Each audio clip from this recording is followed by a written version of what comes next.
স্বরচিত ৫টি কবিতা পাঠ করছি। প্রথম কবিতার শিরোনাম শরণার্থী। পরস্পর নির্ভরশীল হয়েও আমি একা ও পৃথক। প্রজননের পথটুকু একসাথে মোহনীয় থাকে, তারপর টেলিফোন ছিন্ন হয়ে যায়।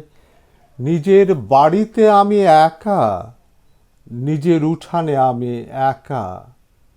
ভয়, বিস্ময় ও যন্ত্রণার মধ্যে আমি একা। শরণার্থী হয়ে যেন কখনো সীমান্ত পার হয়ে চলে যায় নতুন ভূখণ্ডে।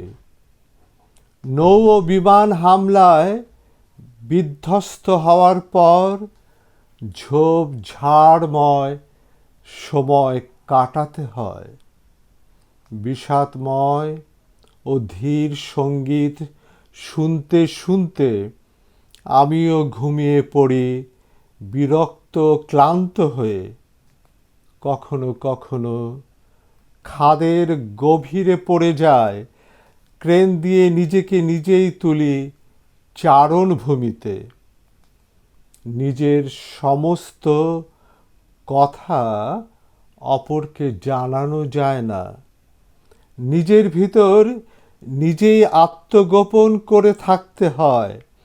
কেউ কাউকে পুরো আবিষ্কার করতে পারে না। সবচেয়ে দুরূহ অংশ থেকে যায় নিজের ভিতর। দ্বিতীয় কবিতার শিরোনাম পুনর্জন্মের গজল। ও লাঙ্গলি, তোমার জমিতে অবিরল পাত। এইবার শস্য পূর্ণ হবে, অকর্ষিত থাকবে না জমি। অঙ্কুরের প্রস্ফুটন দেখে তুমিও দ্রবন্তী হয়ে উঠবে। অনুভূতিহীন থেকে থেকে খরায় কেটেছে তোমারও বয়সকাল। টাটা পড়া রোদ্দুর ও তাপে চিরহরিত স্বপ্ন গাছ পোতা হয়নি। বনবিহারেও যেতে ছিল বাধা। দারুচিনি বন ছিল আরো দুর্গম। ও লাঙ্গলি, এইবার বৃষ্টি সিক্ত হয়ে তুমিও হও জল গর্ভ ও সজল।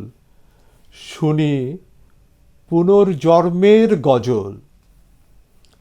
তৃতীয় কবিতার শিরোনাম পাত ও পাথর। দুঃখ যন্ত্রণায় নীল হওয়া মানুষটাও লাল রঙে পরিণত হতে পারে যদি তাকে ভালোবাসা দাও, কাছে টেনে নাও।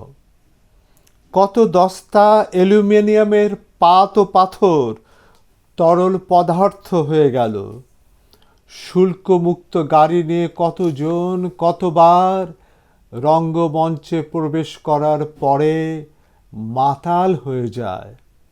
আর শুধু খানিক সহানুভূতির জন্য আকুলতা নিয়ে বেকুল হওয়া যাবে না। দেউলিয়া হওয়া মানুষও সমুদ্র তীরবর্তী এলাকায় গিয়ে গান গায় ও সমুদ্র দেখে। চতুর্থ কবিতার শিরোনাম একটা ছোট ভুল। একটা ছোট ভুল হওয়ায় ওর উঠানের ফুল গাছগুলো তছনছ করো না। ওর বাড়িতেই শুধু বাগান রয়েছে। ওর বাগানের কারণে আমাদের তল্লাটে সৌন্দর্য। একটা ছোট ভুল হওয়ায় ওদের গোয়াল ঘরে আগুন দিও না।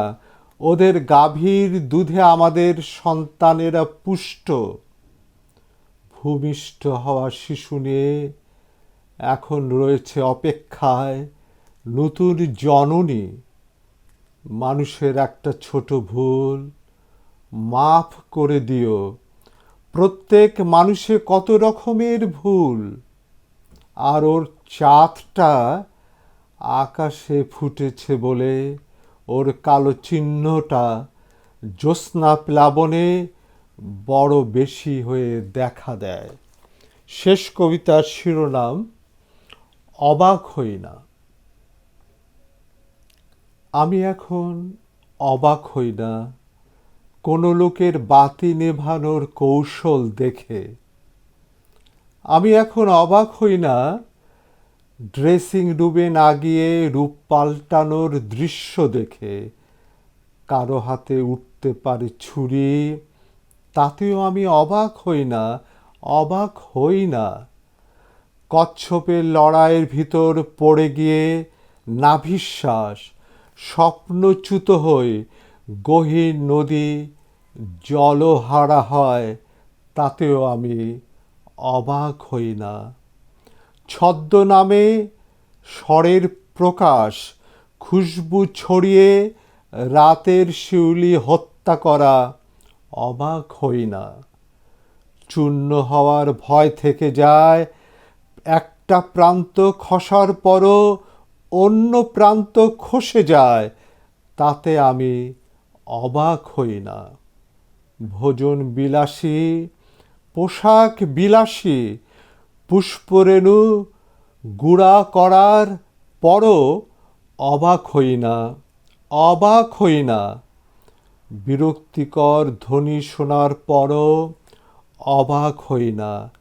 নাভিদেশ থেকে ঊর্ধ্বমুখী শ্বাসের টান, অবাক হই না, অবাক হই না।